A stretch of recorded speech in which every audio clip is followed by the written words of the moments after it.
Assalamualaikum warahmatullahi wabarakatuh. Saya Ayu Wulandari dari Prodi Bisnis Digital Universitas PGRI Yogyakarta. Kali ini saya akan menjelaskan tentang design thinking, bagaimana proses design thinking dan penerapan design thinking dalam perusahaan.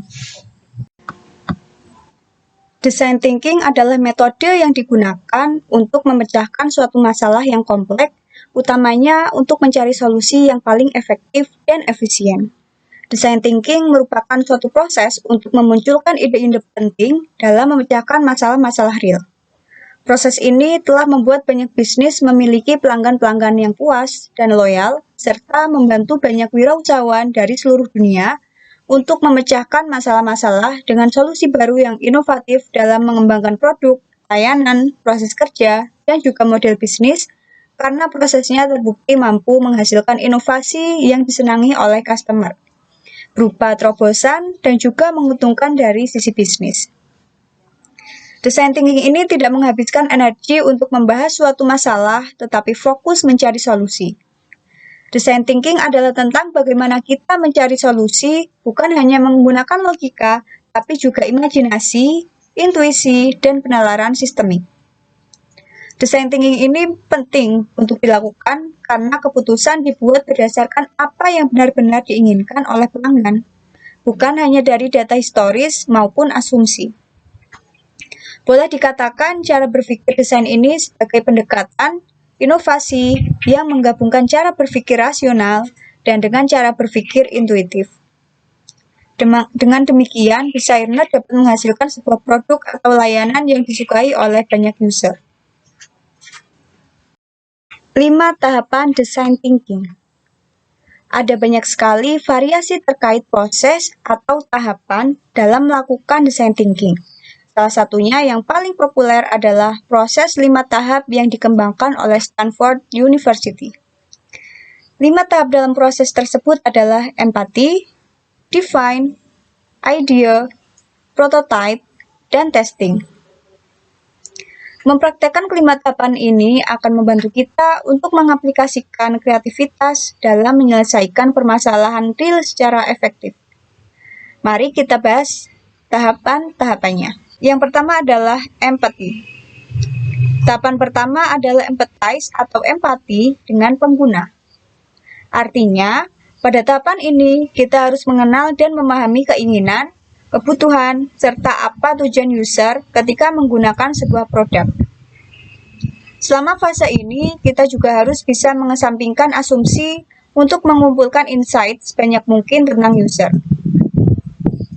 Ketika mengembangkan sebuah produk, seorang desainer perlu membangun empati dengan penggunanya agar bisa mengambil tindakan yang tepat. Sebagai contoh, ketika membuat sebuah website, desainer harus tahu desain seperti apa yang justru membuat user merasa kebingungan, navigasi seperti apa yang memudahkan pengguna, dan lain-lain. Dengan informasi-informasi tersebut, desainer dapat merancang sebuah website sesuai dengan apa yang diinginkan oleh user. Beberapa cara yang bisa dilakukan pada tahap empathize yaitu berkonsultasi dengan para ahli di bidang yang sesuai dengan produk yang dikembangkan untuk memperoleh insight dari mereka. Kemudian berdiskusi dengan desainer lain dan melakukan interview atau terlibat secara lebih personal untuk mendapat pemahaman yang lebih baik dari point of view pengguna. Tahap kedua yaitu define atau mendefinisikan masalah. Pada tahap define ini, kita akan mengumpulkan semua informasi yang sudah diperoleh dari tahap sebelumnya, kemudian melakukan pengamatan untuk mengetahui apa kebutuhan user. Perlu diketahui bahwa ketika mendefinisikan sebuah masalah, kita harus tetap fokus pada user, bukan kepada business goals. Sebagai contoh, pemikiran yang fokus pada business goal. Website e-commerce yang dikembangkan harus menghasilkan keuntungan yang tinggi. Kemudian pemikiran fokus pada user. Website e-commerce harus bisa memudahkan pengguna untuk bisa berbelanja di mana saja dan kapan saja. Tahap ketiga dari design thinking yaitu ideate. Setelah memahami apa masalah pengguna dan menganalisis informasi-informasi tersebut, sekarang saatnya kita menghasilkan ide-ide solutif yang dapat digunakan untuk mengatasi berbagai masalah yang sudah didefinisikan sebelumnya. Tahapan ini juga perlu dilakukan untuk menghasilkan sebanyak mungkin sudut pandang serta ide-ide baru. Banyak jenis teknik ideasi yang mungkin digunakan oleh para desainer. Beberapa di antaranya seperti mind mapping sampai body storming. Dari banyaknya ide yang dikumpulkan, pada akhir tahap ini kita perlu mengevaluasi masing-masing ide untuk menemukan gagasan yang terbaik. Tahap keempat dalam design thinking adalah prototype.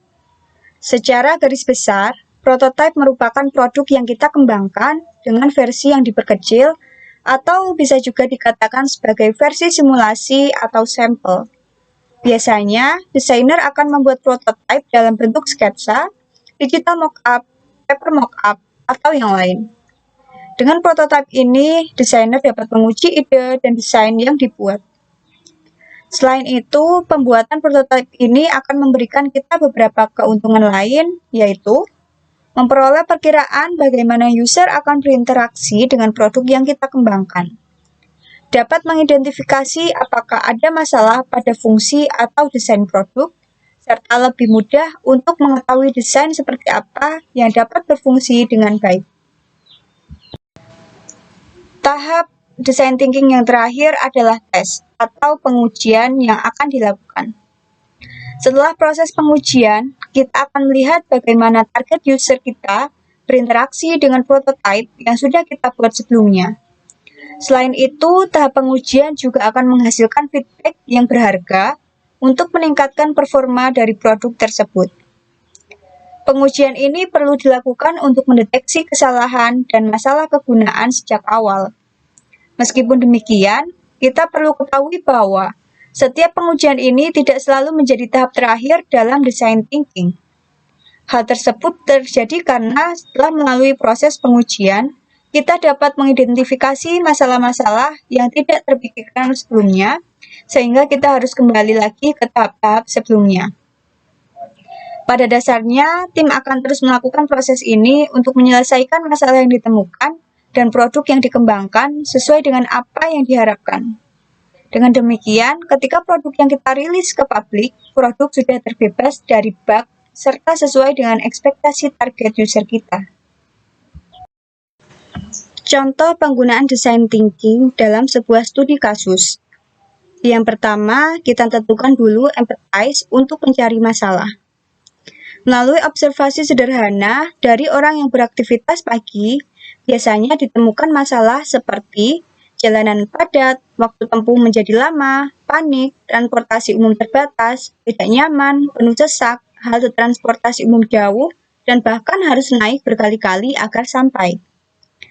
Tujuan kondisi ini memicu tingkat stres, menguras energi, dan lelah sebelum memulai aktivitas sesungguhnya.